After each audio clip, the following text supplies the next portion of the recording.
Okay, wow. I really want to talk about Terrence Howard and Eric Weinstein on Joe Rogan. So ever since Terrence Howard's first appearance on Joe Rogan, he has been catching so much flack, some of it understandable, some of it so weirdly holier than thou from really unintelligent people. But overall, my takeaway from his first appearance was that while he is clearly a brilliant guy, brilliance and insanity are often so adjacent that it's hard to know, in his case, just by listening to him, where the brilliance ends and where the delusions begin. Really hard to say. One thing that stands out is his pattern-seeking behavior. People with schizophrenia are known for finding correlations and associations and patterns in things that essentially have no meaning or no correlated meaning. Listening to him say things like, you excrete things out of your equator, just like planets are excreted from the equator of a stellar body. All of his correlations are so much of a stretch and so unnecessary. Not everything needs to correlate to the human experience and the human body, this microcosm that we are. But he seeks so much to do that it's a little worrisome. It looks, again, a bit like the behavior of someone with schizophrenia. I am certain he does not have schizophrenia, otherwise he'd be acting a lot differently. But one of the other major takeaways I got from his first appearance was he's not just plain and simple crazy. It's not just that he just doesn't understand the most basic things about the world around us, and he has constructed all of these crazy delusions. It's that he is seeing things and he is tracing potentially real correlations between some things. His desire to completely rework our understanding of the physical forces, some of our constructs like the periodic table, our basic approach to math. It's hard to know how far into that rabbit hole to follow him, because those could represent his delusions, even if other stuff that he says is real or intelligent or innovative or creative or true in ways that other people just aren't considering. So anyway, just a mixed bag, his first appearance, but I found it very interesting. I certainly did not think it made much sense to brush him to the side the way most people did. One of the first videos I watched after watching his appearance on Joe Rogan was Professor Dave Explains and his take on Terrence Howard. And I've never watched any Professor Dave stuff before, and I realize now that it's because I have an inherent aversion to people whose livelihood is being an asshole. And after watching just that one video, it became clear to me that I've been maybe unintentionally but intuitively avoiding this guy's videos because I knew that was going to come through. In his address of Terrence Howard's Joe Rogan appearance, it was obvious that he was not interested in contending with Terrence Howard's ideas on an equal footing. He took this very lazy approach where, because Terrence Howard doesn't use some of the jargon, I would say, he wants to throw out his concepts on the basis of incorrect vocabulary, which is frustrating because words and language are a complex thing, and while you might have developed a very strict usage of certain words and certain terms for your field of expertise, there are still broader uses for most of those terms that a layman might employ, not knowing what's going on the inside. And to not try to understand the usage of the words and to simply dismiss it because they're not an insider is a horribly unintelligent behavior. One example was Professor Dave responding to the idea of wave conjugations. And his take was, well, a conjugation is something that you do to a verb when you change the ending of it. And it's well, no, in its simplest form, to conjugate means to put two things together. So to reduce it to the only sense in which he understands the word, and by the way, his expertise is obviously not in the English language or in language in general, but to try to reduce the usage of those words to the way in which he understands it and use that to dismiss someone else's different usage of the same words as an excuse to not have to put in the effort to try to understand what someone is saying. It's lazy, it's awful. I have zero respect for Professor Dave after watching one of his videos. Now back to Terrence Howard. He's crazy, right? So the guy's a little bit crazy, but he is, in an objective sense, much more intelligent than myself. So I'd rather find out what if anything, there is to learn from him and his crazy ideas, as alternative or fringe as they may be, than to just file him under kook and not have to worry about it. If there's truth out there, I want to know it. I know that we don't understand everything about our physical universe. People coming at it from outside perspectives who have potentially constructive, innovative ways of looking at things. I think all of that spaghetti should get thrown at the wall. Like, I think all things should be considered. And he's bringing something pretty new to the table.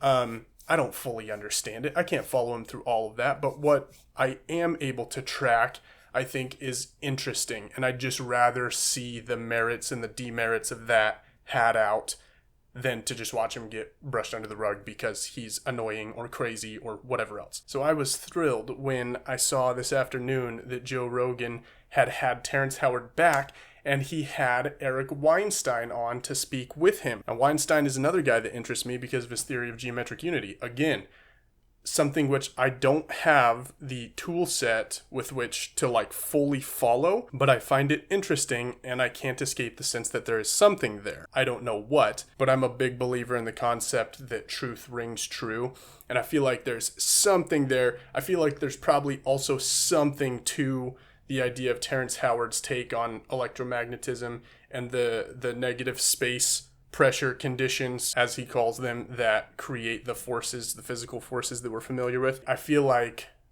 that set of concepts and some of the concepts within geometric unity are not things that we know so much better than that we can just throw them out. I think they ought to be considered, and I suspect we'll find a kernel of truth inside of each of them. But here's the thing. Eric Weinstein is a pedigreed mathematician. He is brilliant in his field. He just knows the stuff. So to have him on to talk with Terrence Howard about Howard's concepts and to see where he can poke holes and see where he can find merit, I thought this was a brilliant idea. So thank you, Joe Rogan, for doing that. So let's talk about that conversation. It was 4 hours long because it required all that for them to get anywhere, really. Now, unfortunately, Joe Rogan was the biggest obstacle to this conversation. The first 30 minutes, nothing got talked about because each time they almost got some dirt under the wheel, Joe Rogan would derail it by interrupting someone or asking something off topic. Now, the best version of this conversation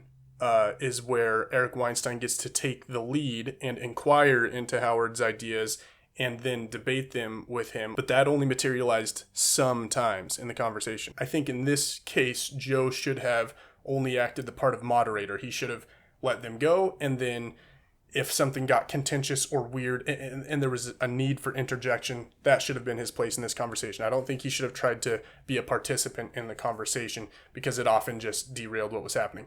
That said, Terrence Howard and his excitement often derailed Eric Weinstein's attempted traversal through this crazy terrain. Now, there were so many interesting things about this conversation. First of all, I would think that the two of them would see a little more similarity in their ideas, in their respective ideas, because both of them are all about the geometry. Eric Weinstein is a mathematician and very well acquainted with its like various disciplines, but his theory of geometric unity postulates that all effects in our universe, including quantum effects, can be accounted for by geometry, and I hope I'm understanding that correctly. Not all fields need to be unified under the banner of quanta, but that all things, including the quanta, can be unified under geometry. We can understand them through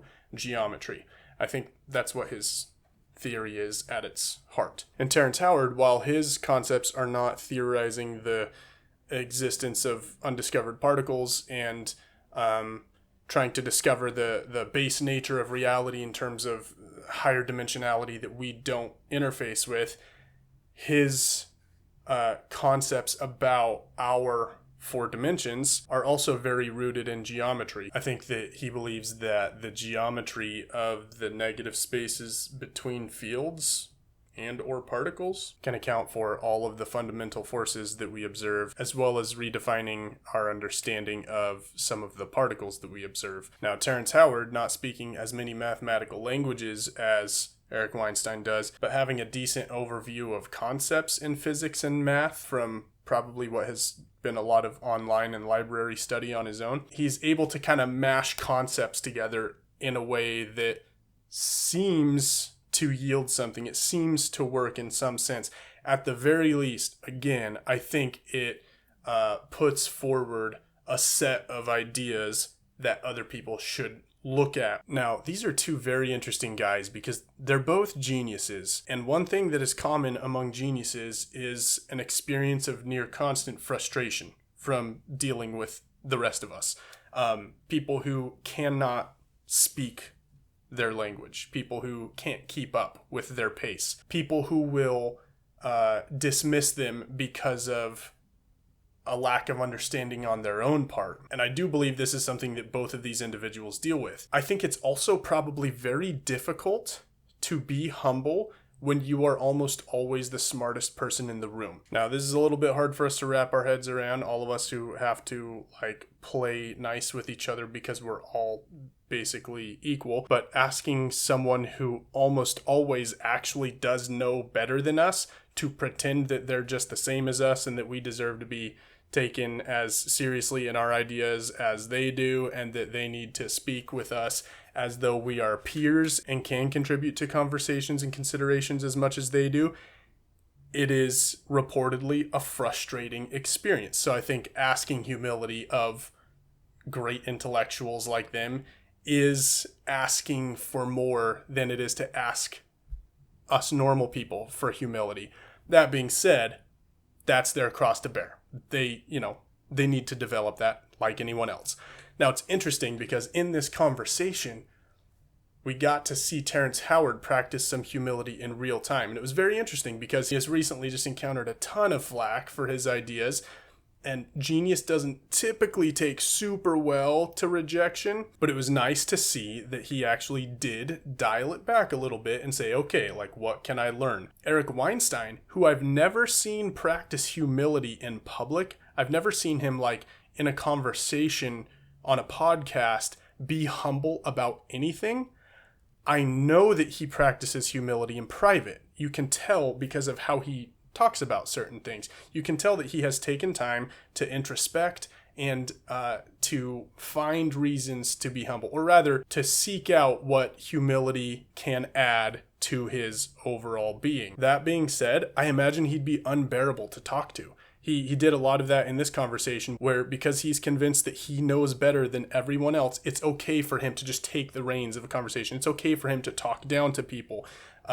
He justifies all kinds of behaviors that people shouldn't, but he's a work in progress, as are we all. I think the fact that you can tell that he practices and engenders humility in private on his own, I think that's all we can expect of someone, and I think that will continue to turn him into a more whole individual. Now, Eric Weinstein's humility being practiced in private was of benefit to this conversation, and Terrence Howard deciding to publicly, in the face of direct confrontation to his ideas and to his intellect, deciding to publicly be humble was also of benefit to this conversation. I feel like a lot got had out. A lot of things got discussed that demonstrated to Terrence where some of the gaps in his logic might be, or new courses of understanding to pursue. I will say, I don't think that Eric Weinstein took much from this conversation, because more than anything, he was there to, in his estimation of the situation, to help Terrence see what was good and what was bad about his ideas. I think Eric did a service in the sense that this unhealthy and fairly close-minded culture within some groupings of academia that he has had personal and ethical clashes with will eternally keep Terrence on the outside. And Eric is trying to do one better than them and sit down with someone who has different and weird ideas and potentially new approaches to some things, and just have it out with them. Just see what the kernels are, what good can be taken from this. However, Eric does still suffer from a bit of a rigidly academic mindset where he does 100% believe that hogwash is at the heart of it. He really begins with that assumption and doesn't allow any room for it to be overturned.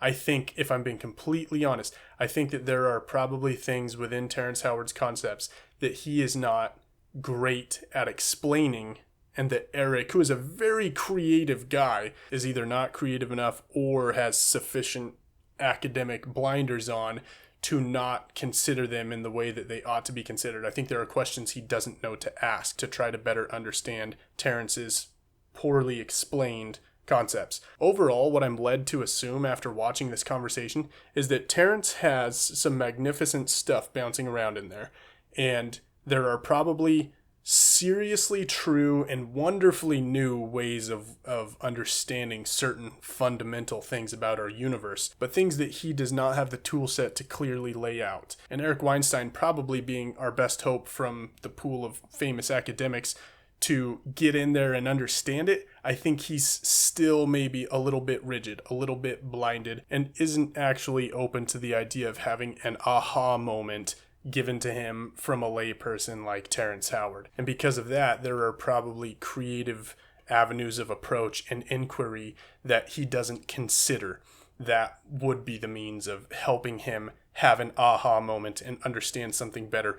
There's every possibility that Terrence Howard is sitting on a gold mine of knowledge that would really enlighten Eric Weinstein and his colleagues, and even upend some of their fundamental understanding of things.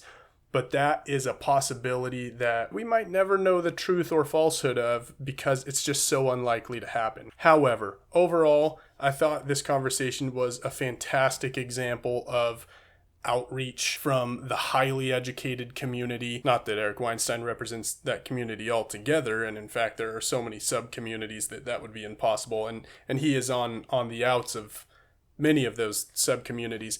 Point being, someone of that status performing this kind of outreach and having a conversation with someone who is as on the outside as Terrence Howard about what are seriously controversial ideas. I thought it was just a magnificent human moment. I'm super glad that Joe Rogan had both of them on, and that both of them were willing to come to the table in that way. I think it did demonstrate a lot of humility on both of their parts. Overall, super interesting conversation.